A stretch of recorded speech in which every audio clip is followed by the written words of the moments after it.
Now, finally, Captain Jock Lowe, Director of Runway Innovations, is last up. He was Concorde's longest-serving pilot. His association with the plane began in 1972 and continued until his retirement from British Airways in 2001. As BA's General Manager of Operations Control, he was responsible for the day-to-day operation of 300 aircraft worldwide. From 1992, he was BA's Flight Operations Director and Chief Pilot. He's the past president of the Royal Aeronautical Society, and today he's speaking in his capacity as Director of Runway Innovations, an independent company he set up to explore alternative options for Heathrow's expansion. He's going to present the Heathrow Hub's proposal to extend the existing north runway at least 6,000 metres, enabling the extended runway to operate as 2 independent runways. Take it away. I didn't write that. Well, now this morning, with my briefcase over there, somebody borrowed it. So if it's just a joke, can I have it back? Because it had my presentation in it. So the words will not be quite as slick as they were before, but that's the plan. That's a better view of it. You see the north runway is extended out to 6,500 metres or so, and the south runway stays where it is for the moment. But the first part of this is to say, well, how well Jane has done in organising this conference. I mean, her and her committee have been fantastic, so well done, Jane. I think we all should give you a clap. So.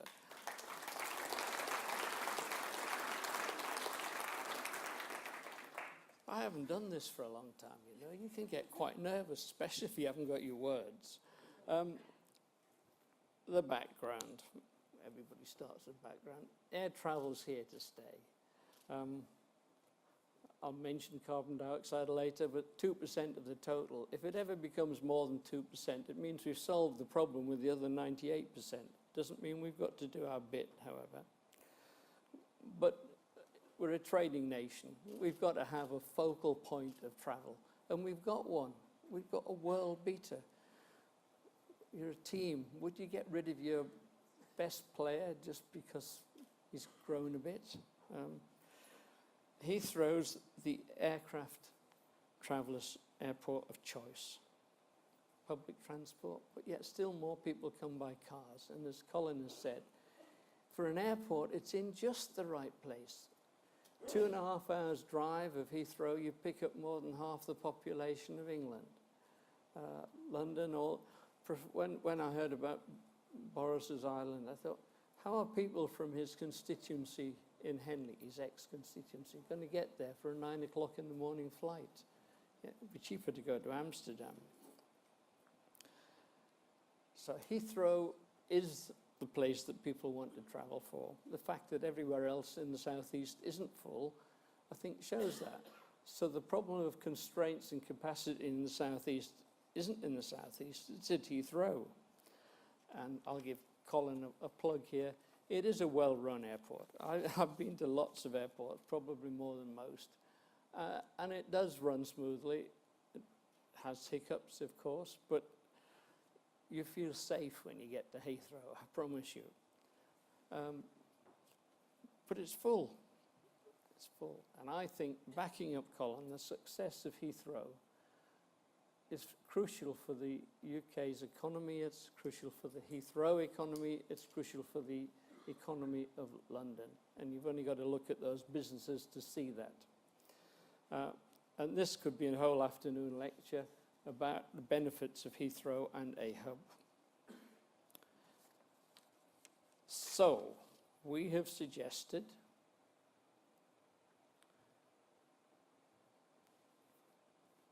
four concepts, all fit together. Expand the northerly runway, link to the nearby railway and Crossrail. It seems madness that we haven't done it before. At that car park station, we have a reception area, and we perhaps channel in the cars from the M4 and the M40 to take off some of that congestion. And we realign or tunnel or bridge the M25. So there's the plan, all its glory. Let me start with the M25, which is the blue line round the outside. You can tunnel it, as with our plan, as with Heathrow's. You could divert it from before junction 14 and cut across. That gives you flexibility. You can make it 6 lane. It's busy now. I mean, if you ever travel through it regularly, it gets congested. So we can begin to sort out road transport. If you tunnel it, it's the same cost. But you need 24 armed guard response units, you need big bulldozers, you need escape routes, and you don't need terrorists with much imagination to see the main road underneath the main railway. Could be a good spot. Now let me move on to the rail link. Why haven't we just connected Heathrow with a rail link up to Great Western Main Line and the Crossrail? Build a station there. Build a connection into the airport. At very least, it could be a huge car park. It could be a terminal. It could be a place where you drop your bags and that's it. And remember, airports now don't need terminals so much. You check in at home. You print sometimes your boarding card and perhaps even your baggage tag at the airport. So you need a place to drop your bag and pick your bag up from. So then down to the runway. I've flown over that dead bit of ground out to the west for a long time and thought, we could have a runway there. And so all we've done is extended it to 6,000 meters, 6,600. That gives 3,000 meter runways and 600 meters in the middle. Why 600 meters when the legal limit's 300? Well, because we looked at the statistics, and once in every 400 years, an aircraft will run more than 600 meters overrunning. Gives you a great deal of flexibility. It could be longer, could be shorter. We could move the thresholds. We could offset the center line slightly. The runways are already 90 meters wide. Two 60-meter wide runways, you put 160 meter at the first bit, 160 meter lower down. And it's using the facilities of the airport. So the benefits, well, it's simple. We've got an airport. We've got the best airport in the world. We've got terminals, we've got roads, we've got railways, we've got undergrounds. Just extend a bit of concrete. It's cost effective. We're pretty sure this could all be done with private capital, including the roads. If the government wanted to interject and put some money into the roads and make them even better, that's fine. There's no villages destroyed. I counted the houses on Google Earth on Colnbrook, which we're going to, and I counted 75 houses are inside the airport boundary. That's all. There's a few warehouses, but I'll not mention them. They're all working at the airport anyway. So we've got an integrated ground transport system without affecting communities. It's cost effective, quick, cheap, and for the early morning noises, and noise between 4:30 and 6 o'clock is worse than noise at any time for the rest of the day. Anybody disagree with that? Thought not. Well, we can at least reduce it quite dramatically, because going back one, all the inbound heavy aeroplanes could land on the second part of the runway. That takes the noise profile in 2.5 miles, and it leaves the sleep disturbance pattern really just on the edge of West Hounslow. But we had to cover some other things in the submission. CO2 I've sort of mentioned. Airlines are driven, airline manufacturers are driven to produce more and more efficient aeroplanes. And they're working on, by 2050, we will have laminar flow, blended wings carrying 800 people, suspect, which will halve the fuel usage. There are all sorts of ways we can continue in aviation. If you fly 6,000 kilometers, 4,000 miles twice to get to Hong Kong, you use a lot less fuel than if you go direct, for instance, which is one of the opportunities for low-cost carriers. But overall, it's a world problem. It's not an aviation problem. As I say, 2%. Now, if somebody wants to talk about carbon capture and storage and the mechanisms for that, I'm happy to do that afterwards, but it's not for today. So the local issues are, as I've said, much smaller land intake, lower impact, if any, on the areas of special protection. And we improve the air quality by moving the source of aeroplane NOx. At the moment, the high spot on the airport is in the northwest corner. Prevailing wind, central area, northwest corner, roads. Aeroplanes produce their NOx during the first 500-600 meters of the takeoff. After that, it decreases. So you've got two high spots where you've got a road and you've got aeroplanes taking off. We've moved the runway further to the west, so the NOx production by the aeroplane is further away from any concentrated area. I would say one of the issues Collins has got with putting a motorway and a runway next to each other, how we'll sort the NOx, haven't quite worked out yet, but I'm sure he will. And finally, the noise. Well, I'm going to spend a few minutes talking about noise, because noise is the crucial factor. That, for those of you who've not seen it before, are the flight paths on any single day of all the aeroplanes coming into and going out of London. Just look at the red, though, the red to the right, as you look at it to the right of the slide. That's central London. Now, can I just bring your attention to how all those aeroplanes eventually channel down into one very narrow line as the approach for the last 5 or 6 or 7 miles, the approach the runway.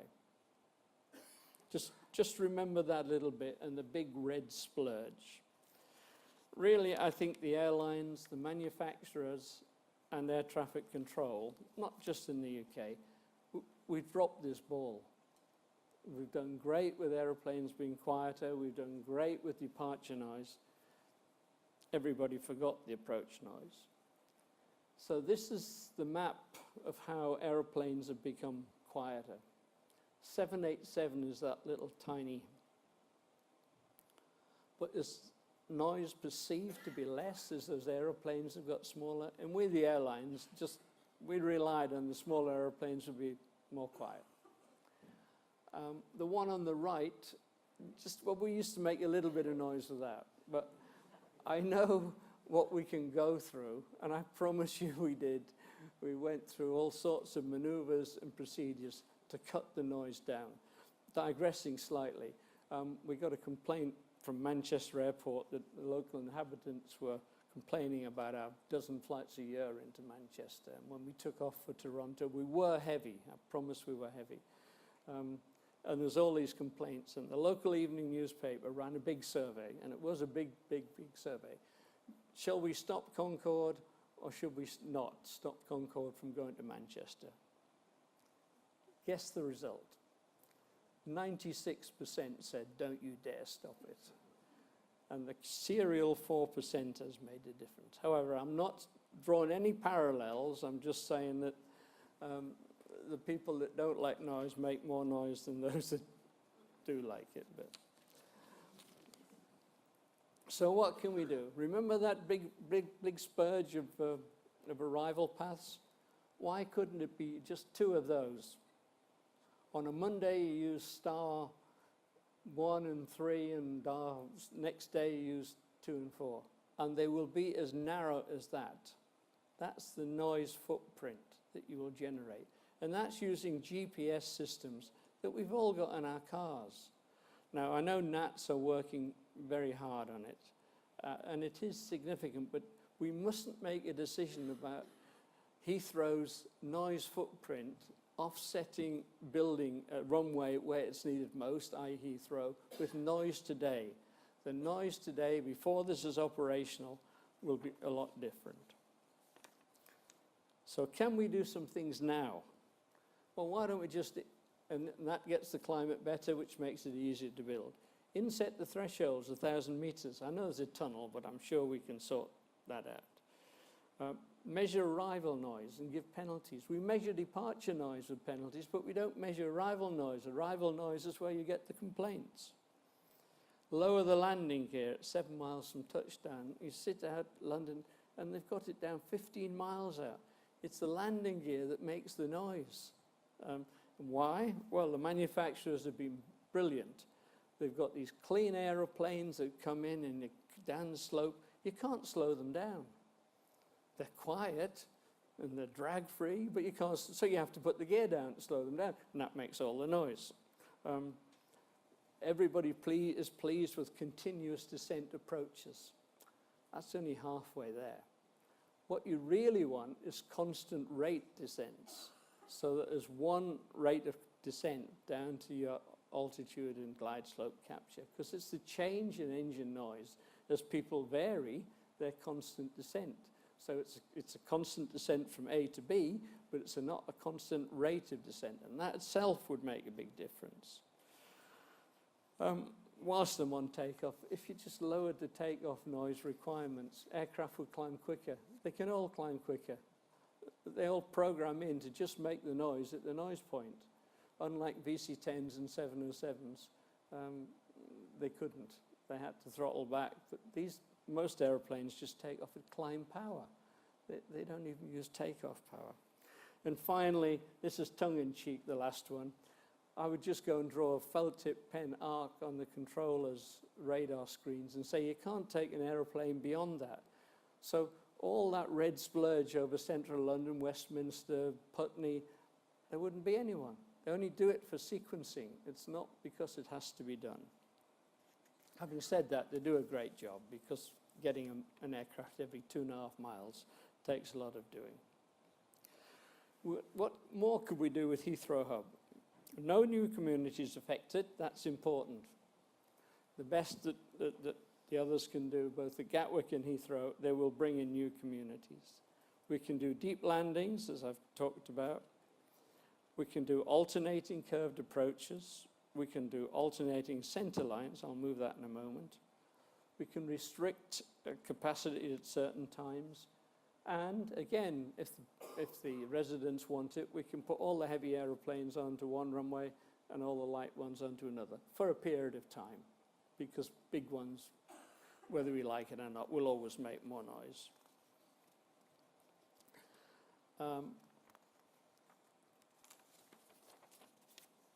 This is just a bit of fun, but they're offset center lines.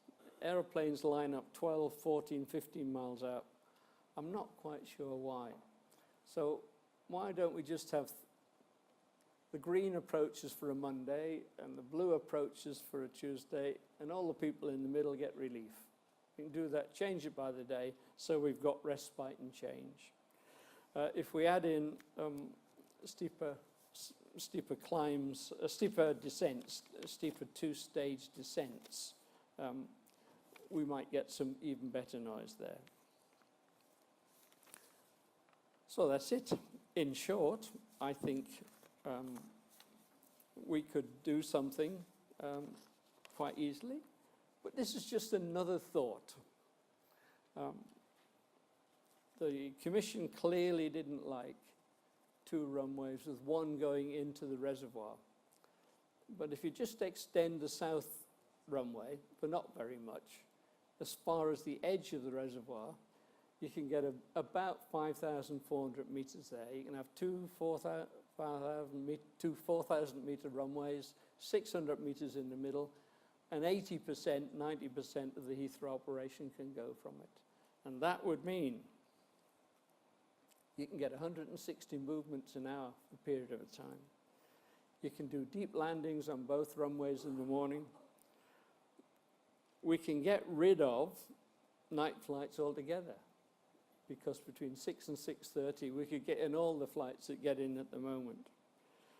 We could give respite, so places like Richmond, they only need to have noise 1 day in 4.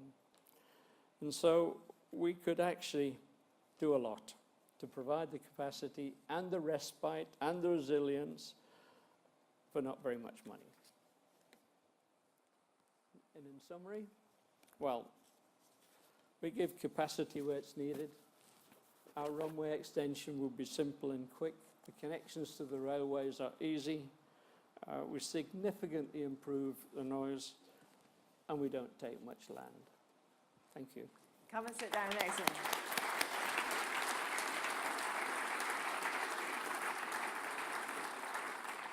Can I have my computer and my presentation back now? So it would have been much better. It's industrial espionage.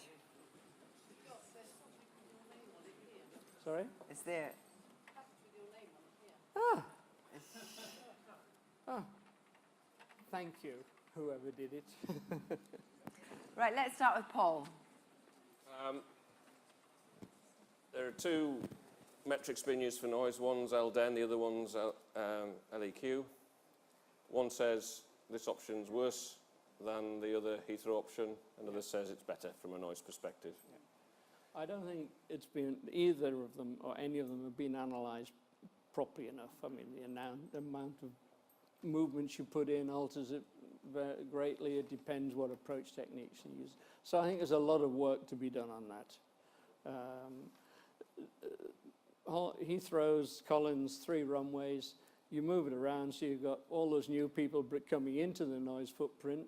How much do you weight that against the fact you can get perhaps 5 hours respite a day when you're full? We can just do some of that. We could always get respite, but it means a limit in capacity. But we're not bringing any new people. But the things I've talked about, we should so dramatically reduce noise that it ceases to be that important. The people in the last 3 or 4 miles of an approach are going to get the quieter aeroplanes anyway, somehow. But there's not that many people. I mean, for instance, Cranford, which is where all this alternation started. The centre line, I counted the houses, the centre line just goes over 18 houses. So we're not talking about huge numbers of people if we can get the noise away from irritating areas out to the west. I think there'll be a few people argue that there's a few more than 18. Yeah, I'll leave. That's in the centre line. Yeah, I'm not Well, pretending for 1 minute that that's all it affected in Cranford. Let me pick up now with Hugh. Can you say a bit more about your new interchange and transport hub up on the Great Western Main Lines there? Yeah, how it will really work, what functionality you're going to give there, Yeah. and why it's clearly superior Yeah. to Heathrow Airport's If I can just ask for a favour from the journalists there. They keep saying in their stories that I've got some options on land up there and that I've now become a multi-millionaire and it's costing me a fortune down the pub. I haven't got any options on any land. I mean, it's just such an obvious thing to do. And you wouldn't notice on my diagram, but I put T6 there and T6 down by the runway. It doesn't matter where it goes. To put a station, a connection point in from the airport, and to divert some of the motorway traffic in there and have just a big car. It would seem to be a good starting point. Whether you wanted to develop that into a retail area, as a terminal where you actually do take bags off people or just transport them, passengers and their bags to the terminal, are decisions to be made on into the future. And how do you feel about how you'd move them from there to the relevant terminal? Well, again, on our plan, we show you're running a track down the middle of it all. I mean, there needs, why, again, Heathrow hasn't built a monorail system around the terminals before this, I'm not sure. But so it's something that we're all going to have to tackle, no matter how you do it. Gatwick will have to do something similar as well, because inter-terminal connections is clearly one of the weak links in our airport system. Can I just check though, because I mean you were saying that is that laid to rest. You will no land anywhere that's going to be of any value to you. Explain though, because essentially you're flying solo. I mean, you don't own Heathrow. They've taken a leap of faith putting you on the shortlist, haven't they? Because how are you going to finance it? Are you, if they like your proposal, will you be co-opted into Heathrow PLC? I mean, how would this operate? Well, it will depend on the analysis and part of the commission. But I mean, there's no way we can go forward without doing it in cooperation at some stage with Colin. And you won't come cheap, will you? I will, but... Vicky. Given know you've been looking at what capacity may be required, and those options give you varying capacities depending on even the shorter one that you have. Of course, obviously, it's a different idea. But the plan of the Commission is looking at, in terms of how to deal with the capacity issue, is of course a longer term, and it says things like, we can do something by 2030, and then we'll have to think again about 2050. But if you can just stop thinking about your particular thing for a second and say, could this nevertheless work alongside an expansion of Gatwick as well, at the same time, or being planned at the same time? I think it was summed up by, I don't know if it was Stephen, one of his people said, if Heathrow builds another runway, they won't. I think if Gatwick built another runway, Heathrow wouldn't care. It would still want to build another runway. So as far as Heathrow is concerned, as far as they would be happy, they can survive and meet the capacity, because of the market that they have, the hub development, they'll be very happy to go along and carry on doing it, even if Gatwick builds another runway. Is that right? I mean, if it could. Heathrow, firstly, because the amount of traffic that would be attracted away from Heathrow to Gatwick wouldn't be significant. Right. And secondly, what would happen is that BA, as a for instance, and I've run Gatwick. I've tried to get people to go to Gatwick, and they won't go. BA then put a big hub in the 90s. It didn't work. It's very difficult to get people to add that journey around the M25. So the real point for this question is that Gatwick may provide you a little bit extra, but if you go for one of those options that you have, would it then allow you in Heathrow? Could you then develop it further, like extend the short version to a long one, to meet some of the capacity needs that may be coming up 2050? In other words, can Heathrow really meet all the demand? Yes. Yes. Yeah. Whatever Gatwick did wouldn't necessarily make too big a change to the plan, other than perhaps a timescale one of delaying something slightly.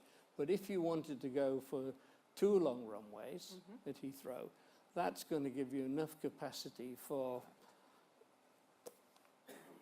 on and on and on, beyond what any sensible plans can do, because will point-to-point traffic build up? Will the Chinese and Indian economies in 50 years' time want to come to all those questions we can't, all we can say is in the foreseeable future, the 2 long run and the 2 short runways will give you capacity that will outlive everybody, I think, in terms of the growth. Simon.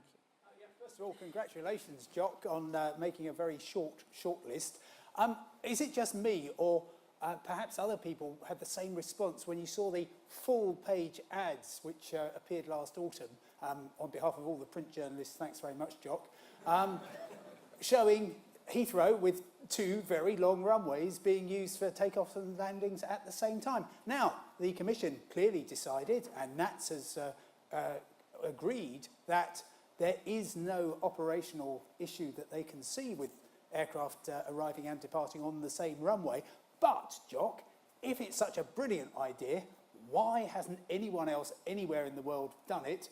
And why didn't Colin Matthews of Heathrow think of it first?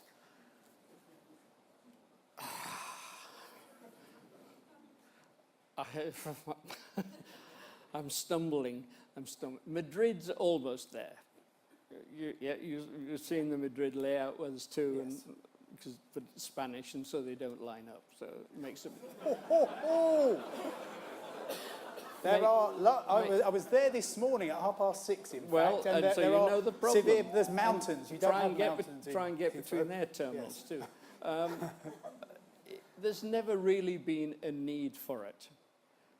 If you like, the politicians almost started it by saying no 3rd runway, you've got to make better use of what you've got, and no new people in the noise footprint. That's what this delivers.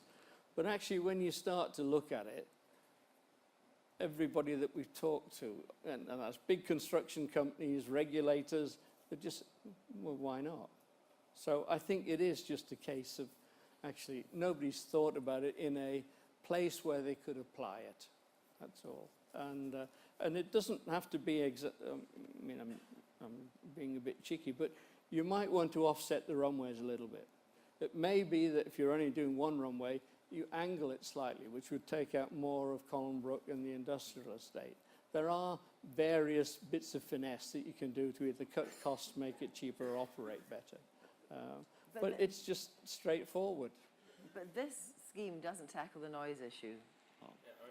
Sorry, there's two things that have come out of this. One is what might decisions for 2030 mean for 2050? And I'm sure there's a number of environmentalists screaming and shouting and thinking, hang on, we're locking ourselves into limited future choices, and they may be much more environmentally detrimental than the ones we're discussing. And I think, Jock, you've highlighted the fact that there is that issue to come.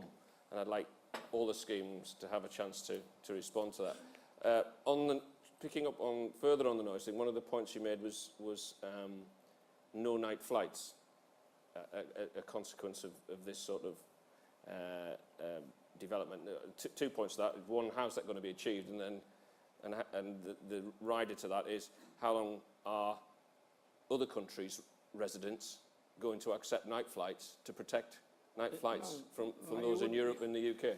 You wouldn't move any flights out. But the point that I haven't clearly emphasised enough is that in the noise-sensitive times for arrival aeroplanes, you land on the deep runways. That moves the noise footprint 2.5 miles. By the time we get this airport open running, with the different approach techniques, some of which will be in, if not all, different operating techniques of where to put the undercarriage down, where to use spoilers, the noise footprint will be much, much smaller than it is now. And you shouldn't ever see an aeroplane over Putney and Chiswick. There wouldn't need to be one there. The ones coming from the north could come straight down the North Circular before they turned in. And in the morning, they can all land deep. If you do the 2 runways, you can land deep whenever you want to. So you can do it in the evening as well. But that's actually, it would be 170 slots an hour. Now, if anybody's got any projections that puts UK air travel to need more than that, I'd be surprised. If you want to have a 5th runway, go and look at Google Earth, find somewhere 3 miles from Heathrow, and find a 5-mile spot, and you'll find one. Last question from the expert panel to Simon. Okay, thanks very much. Just passenger perceptions, really, Jock. Hugh Thomas this morning mentioned very briefly safety and the risks involved in flying over a big city. Do you think that passengers from across the world are going to look at how this is going to work and think, I don't frankly want to fly to an airport where I'm landing on a runway where at the other end there's British Airways 179 taking off for New York, thanks. Yeah, that's where possibly for PR purposes you offset the centre lines. There's one way, simply as that. But there are many others. But as you've seen from the approach paths, they don't come over central London nearly as much, and they could fly over green patches. People in Richmond Park might not like it, but there are mitigation techniques that you could use. And to be frank, big commercial aeroplanes operating into an airport like Heathrow, there isn't an issue, really, statistically. Okay, ladies and gentlemen, would you give a very big round of applause to our panel? As you move over there, Jock. And then can we have Craig and Stuart back up? Now, their hands up. Can I just warn you?